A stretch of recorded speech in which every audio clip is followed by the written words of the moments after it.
Greetings, and welcome back to Kerbal Combat, because, well, knockoff collaborative warfare wasn't exactly original, now is it? So, this is the first actual turn of the game, and there have been a couple of changes, balance changes, rule changes, that kind of thing. I'll just go over them very quickly. Lasers were banned because they are way too good at taking out missiles, so I replaced them on all of my craft, redid the defensive base and the ship.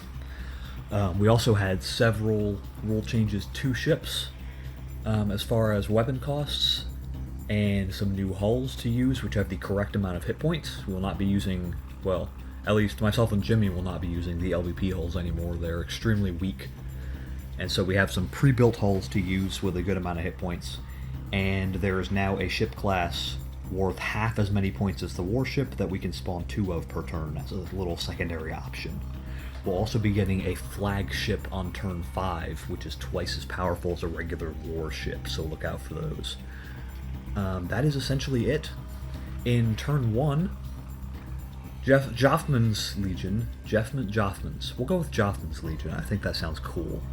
Joffman's Legion attacked Kita and took actually significant losses, but did end up taking a base. So, well done to them, actually. Because, right now, let's take a look at the political situation. Joffman's Legion and the Darien Republic seem to be very natural allies. We're on opposite sides of the world, we don't really gain anything from attacking each other. So, for now, we have signed a pact of non-aggression. For now. Kita, we tried to make contact with them, however, when we called them, their diplomats responded with, "How did you get this number? Never call us again."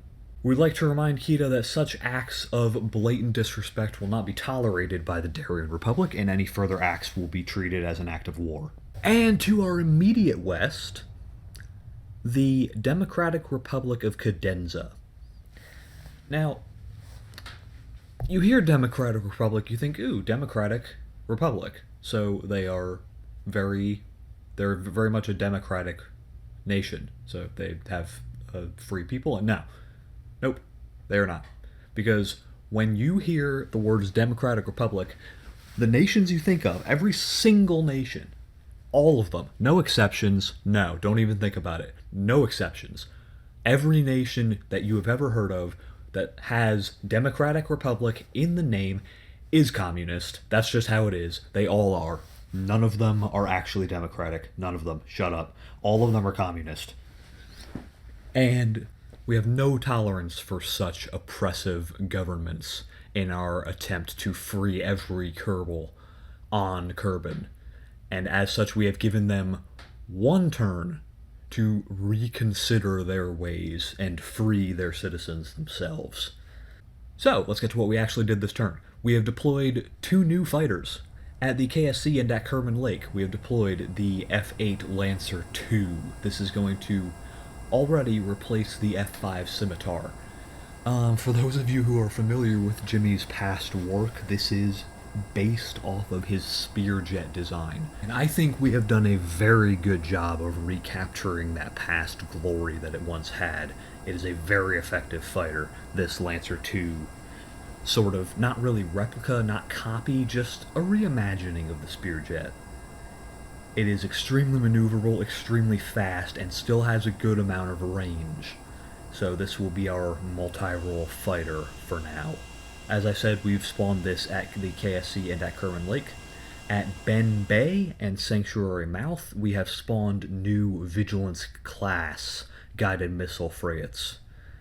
Well, I say guided missile frigates, they have 1 anti-ship missile, but mainly they're air defense frigates.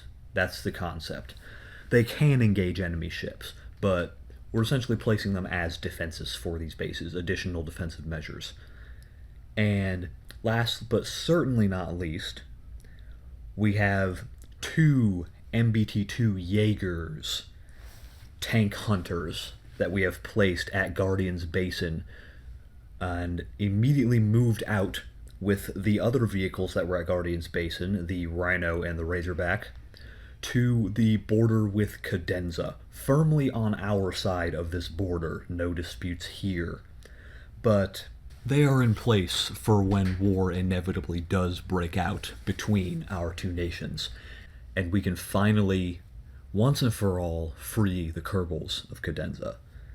I hope you will join me for that next time, but for now, I will see you next turn.